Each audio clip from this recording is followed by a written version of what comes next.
new January 6th revelations, and the questions surrounding Russia's military. And so we intend to find out what calls were made and piece together the truth. Key records reveal a 7.5-hour gap in former President Trump's White House phone logs on January 6th. The White House has decided not to assert executive privilege over the testimony of Jared Kushner. Meanwhile, Trump's son-in-law and former White House advisor testifies before the House committee investigating the Capitol attack. Plus, today I'm authorizing the release of 1 million barrels per day for the next 6 months. President Biden takes new steps to bring down U.S. gas prices. And Russian President Vladimir Putin drafts 135,000 Russians to join the military as his forces continue to pound Ukraine. Next. This is Washington Week. Corporate funding is provided by... For 25 years, Consumer Cellular's goal has been to provide wireless service that helps people communicate and connect. We offer a variety of no-contract plans, and our U.S.-based customer service team can help find one that fits you. To learn more, visit consumercellular.tv. Additional funding is provided by the estate of Arnold Adams, Koo and Patricia Ewan through the Ewan Foundation, committed to bridging cultural differences in our communities.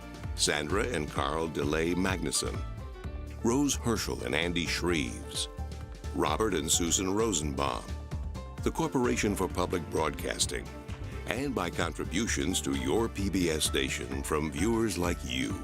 Thank you. Once again from Washington, moderator Yamiche Alcindor. Good evening and welcome to Washington Week. This week, there was so much news related to the January 6th investigation.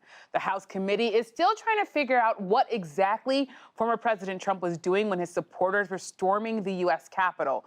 And key documents revealed a nearly 8-hour gap in official White House phone logs from that day. Here's what Democrat Adam Schiff had to say about the mystery.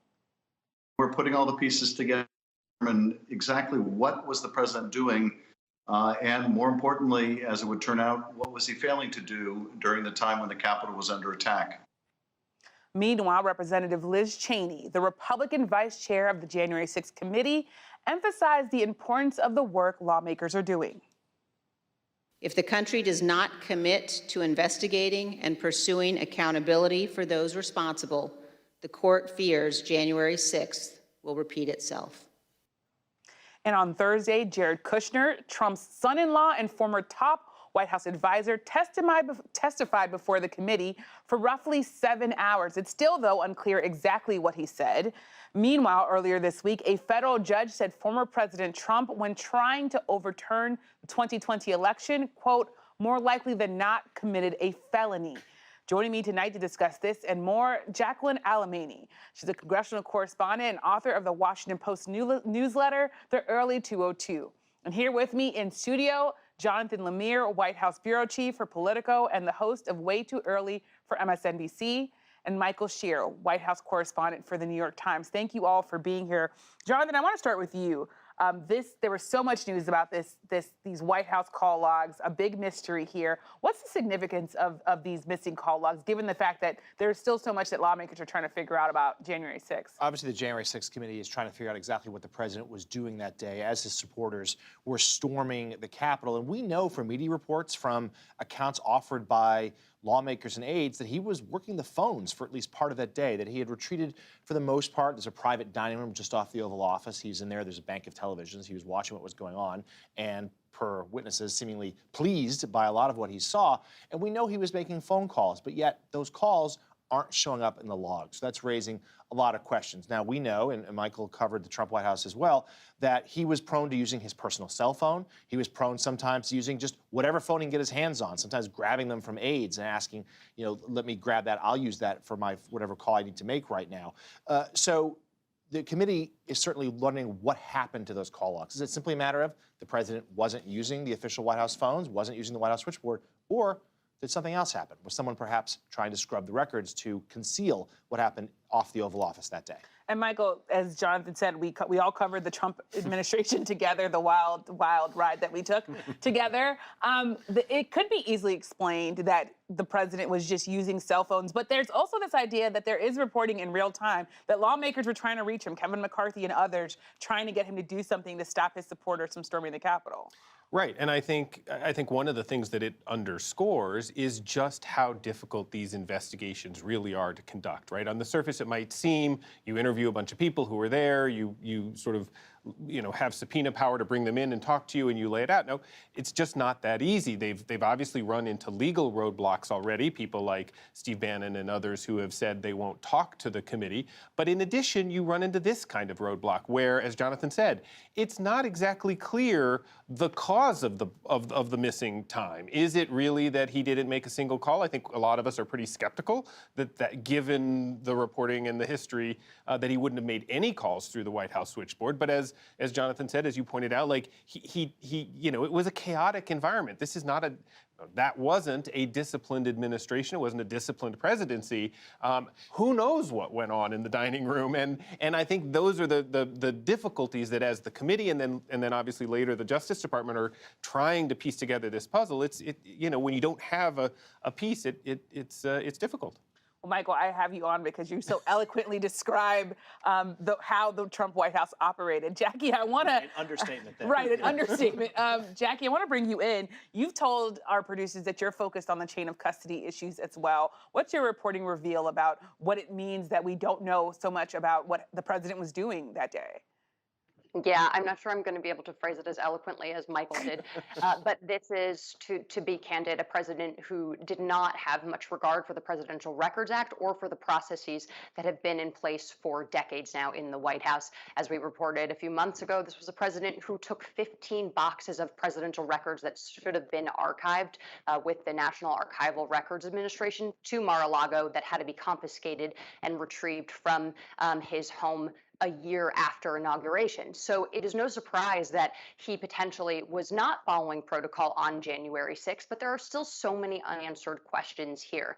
There were various data streams in order to produce a presidential call log of that day. There's the White House switchboard report, there was the presidential diarist, there's also the staff secretary. So the questions are, who was actually recording the call log that day? Who did they share it with? Who presented it to the White House Office of Records Management?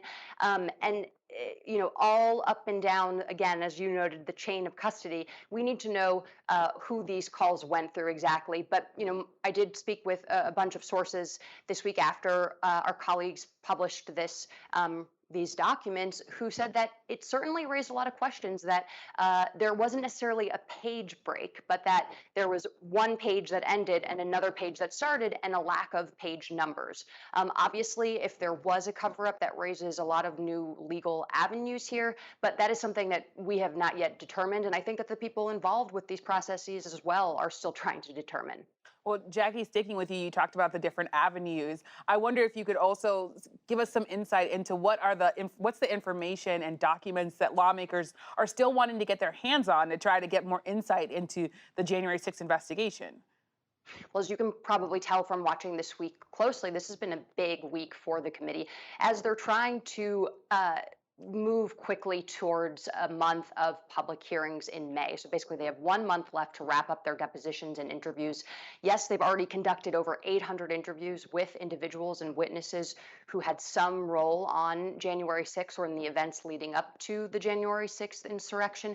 But there are also a lot of big names that they have yet to tick off. People like Ivanka Trump, Scott Perry, Jim Jordan, House Minority Leader Kevin McCarthy. They did get Jared Kushner to sit down today, but there are still some big people who were really close to the president and more specifically close to him on the actual day of January 6th. People like Peter Navarro and Dan Scavino, who were maybe the most intimately involved with some of the schemes to overthrow the results of the election, who have yet to cooperate. And so the committee at this point in time is really focused on trying to run as many of these loose ties down as possible before transitioning to the public phase. And Jonathan, Jackie just really teed up my next question, which is about Jared Kushner.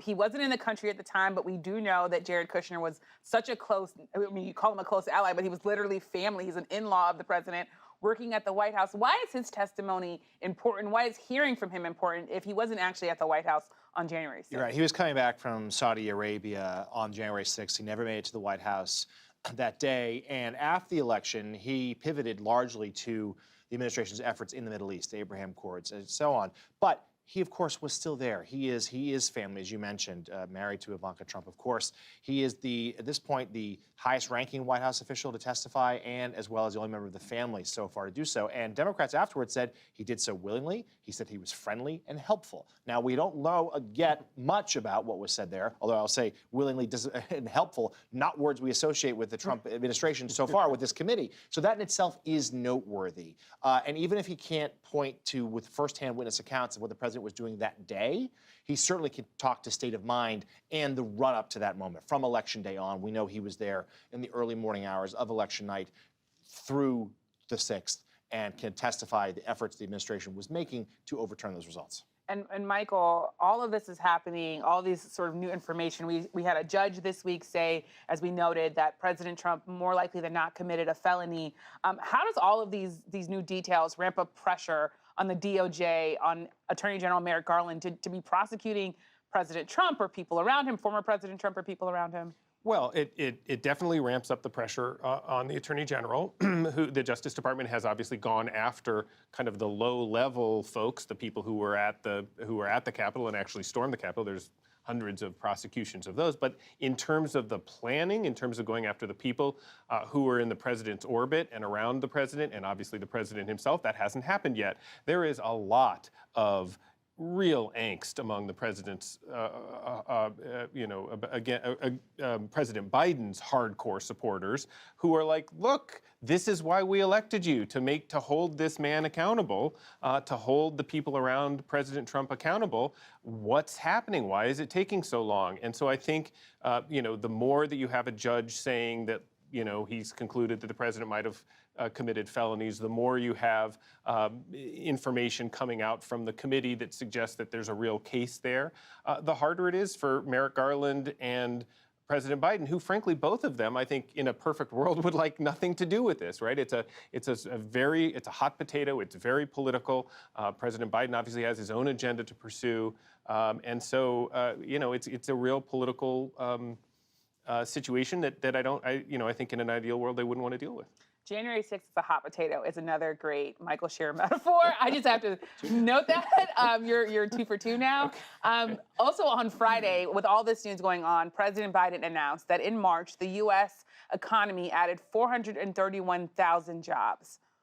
More jobs created over the first 14 months of any presidency in any term ever. And more Americans get jobs as they do. It's going to help ease the supply pressures we've seen. And that's good news for fighting inflation. With midterms approaching, a new NBC News poll shows that 38% of Americans blame the president for inflation, while just 6% blame Russia. This is, I think, in some ways, really, really interesting. Jackie, I want to come to you because I wonder what you make of the fact that the president and Democrats overall, they're trying to balance talking about the economy in a good way and taking the wins, while also trying to tell people we understand your struggle and we need to stay in power, so please vote for us in the midterms.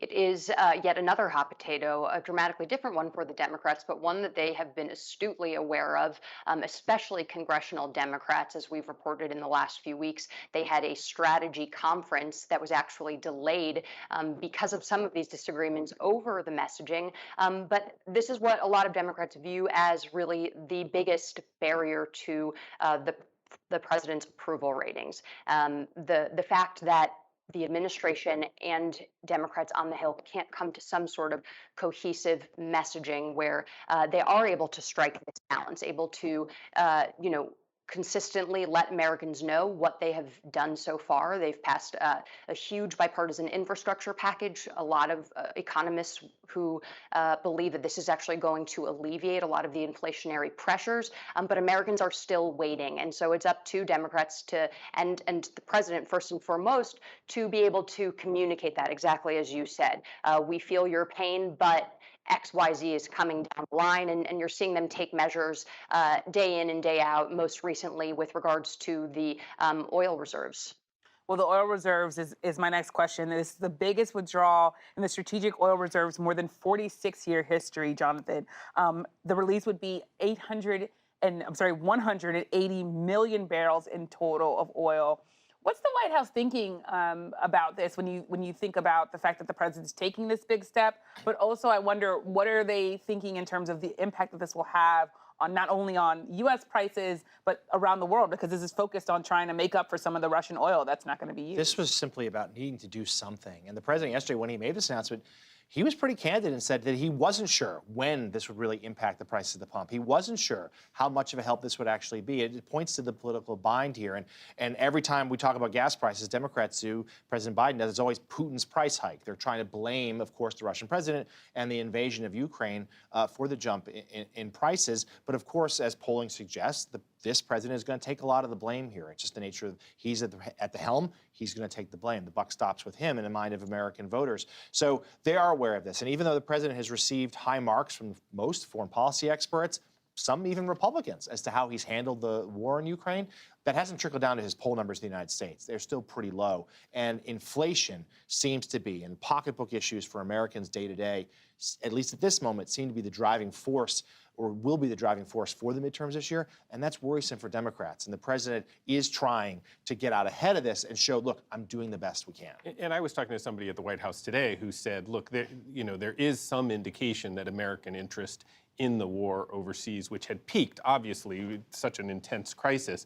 Now the war is sort of in this grinding phase where, the Ukrainians gain, the Russians gain, that there is going to be a waning of interest generally and a refocus on these pocketbook issues and inflation in particular.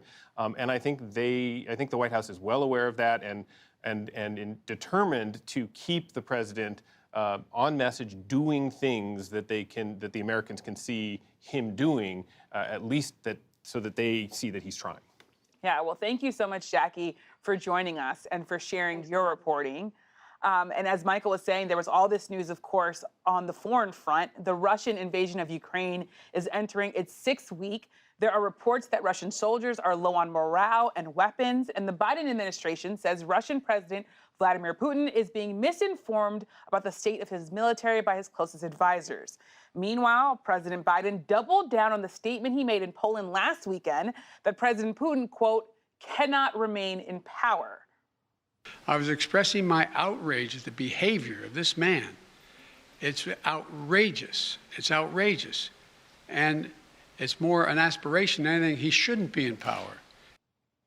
Joining the conversation, Nancy Youssef. She is a national security correspondent for the Wall Street Journal. Nancy, thank you so much for being here. So Russian military officials this week said that they are regrouping. There was this big draft, but they're also still doubling down and pounding away at Ukraine. I wonder, what's the world learned this week in particular, maybe over the course of this war, about Russia's military capabilities?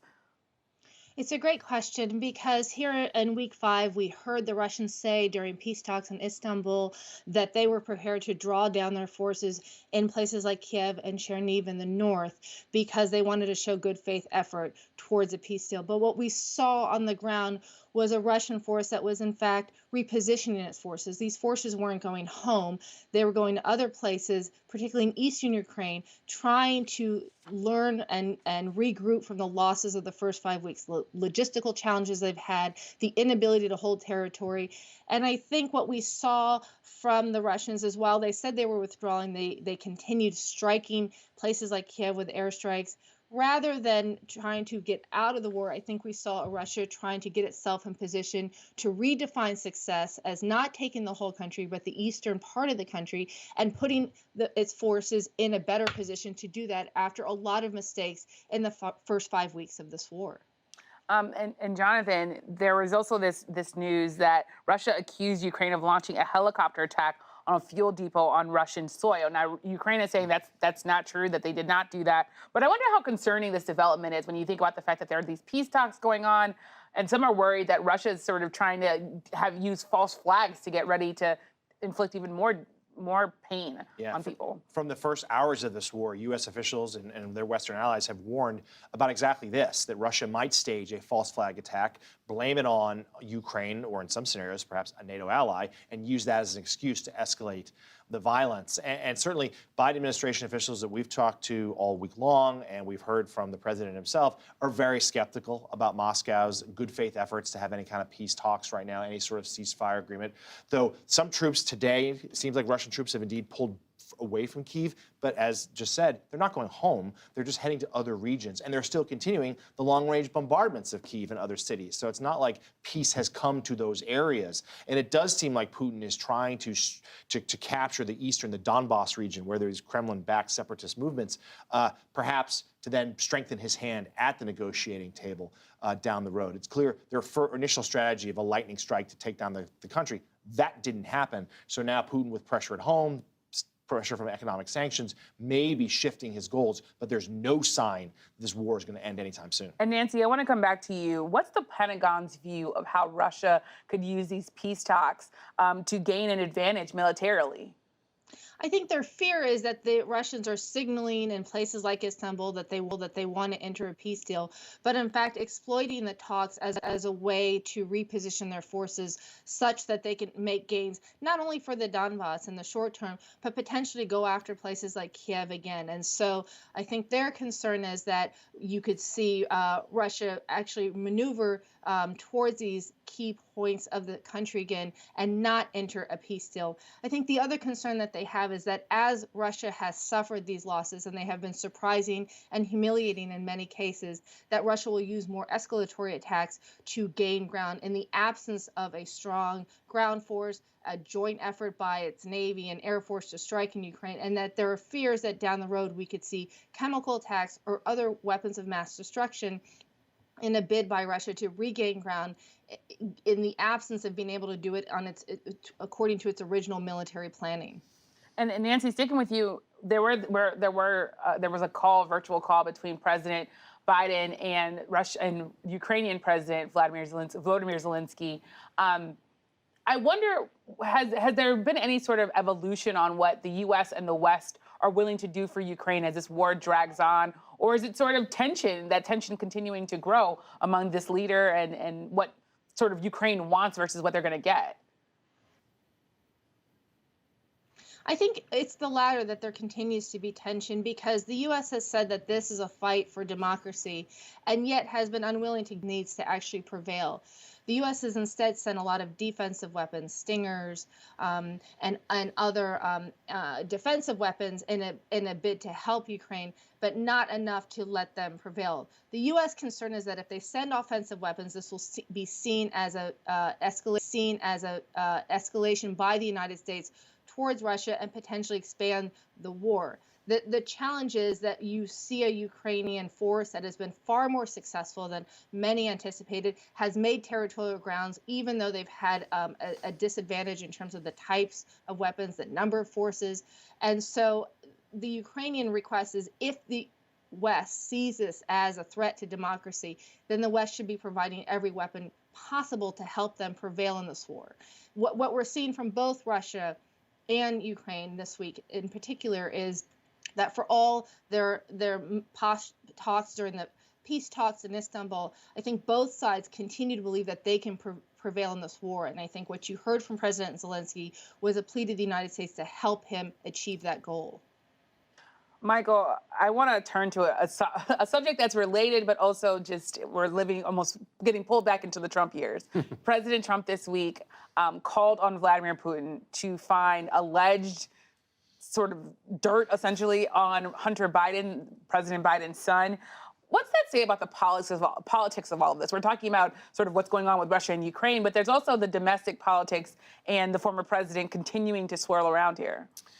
Well, that's true. I think that what the former president's antics, I guess you might call it, bringing this kind of stuff up and talking to Vladimir Putin, via social media, whatever, it underscores a problem for the Republican Party, right? The traditional Republican Party pre-Trump was,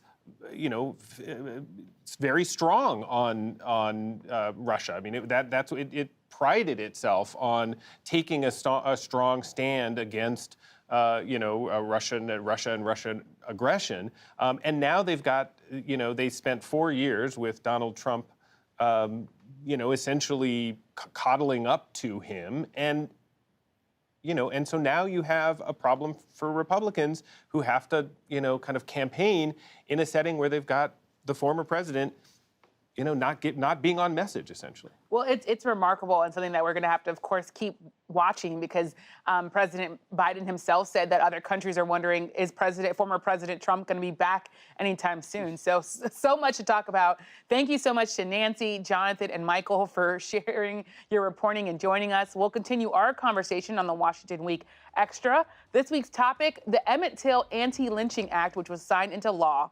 Find it on our website, Facebook, and YouTube. And tune in tomorrow to the launch of PBS News Weekend with Jeff Bennett. Every weekend, that program will bring you the latest news on politics, culture, and much more. Thank you so much for joining us. I'm Yami Shalsendor. Good night from Washington. Corporate funding for Washington Week is provided by Consumer Cellular. Additional funding is provided by the estate of Arnold Adams, Koo and Patricia Ewan through the Ewan Foundation, committed to bridging cultural differences in our communities, Sandra and Carl DeLay Magnuson, Rose Herschel and Andy Shreves, Robert and Susan Rosenbaum, the Corporation for Public Broadcasting, and by contributions to your PBS station from viewers like you. Thank you.